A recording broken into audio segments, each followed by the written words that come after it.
So what do you tell a small business owner that is struggling to pay a staff salary, but you can't lay off the staff because you need the staff to grow the business?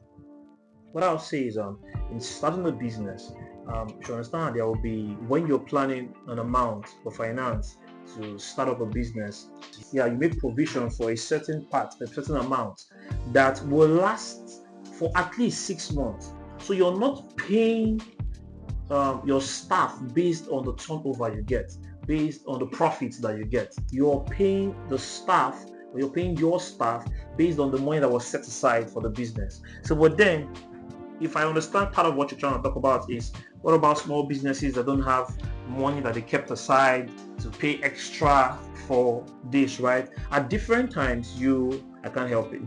At different times, you will have different people that will come to work for you. Now, this is it, okay?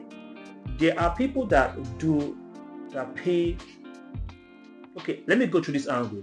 There are people that work in an organization, right, rendering one type of service.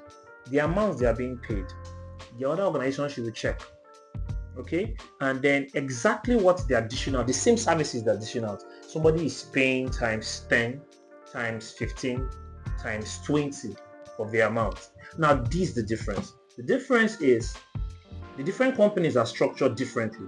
So you don't go into a company that is a multi-tier company, for instance, a multi-billion company, and expect to be paid exactly what you will get if you're working in a company that is growing, right? So, and then different. It depends on the persons that are actually rendering services to this company. What it means is that, what are the skills you have to offer? So what I'm trying to say in all this is, if you're starting a business and the business has an amount that it can actually give out to staff, then get the staff at that moment that can deliver those kind of services. Do you understand? Right? You don't get people that are high professionals. When you're looking for staff to handle your company, get people that can actually give the services that you can pay for at that moment.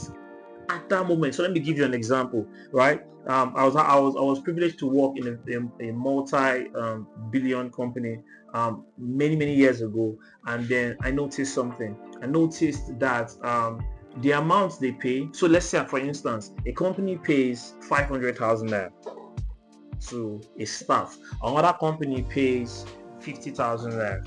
And then you're asking, okay, these two persons, what are their services? Okay, how is it being rendered? No, see the difference. You find out that the rules and regulation for the company that pays 500,000 naira for the same service is different from the rule and regulation of the one that pays 50,000 naira. So the company I worked for, watch this. I saw one of my supervisors come late, a minute late, and she was debited 20,000 naira. And I was like, okay, who does that? Like, how? But guess what? If the company is going to pay you that amount, it's something they expect. Meaning that you're not just going to be a professional in what you deliver. You're going to be a professional in your attitude, in your character. You don't grow in the company. You will come grown.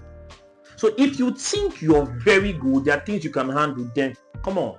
But then there are other companies that are training grounds. They are training grounds for you to grow. So that's the kind of company your company should be. So find people that want to grow on their art, people that want to get better. Two things: either they come there, use as a growing ground, or a growing ground, a training ground, or they come and then grow with you.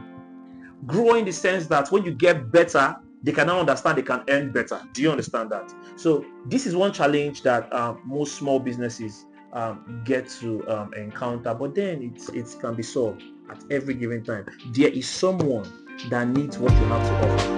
There's always someone that needs what you have to offer. Did I answer your question?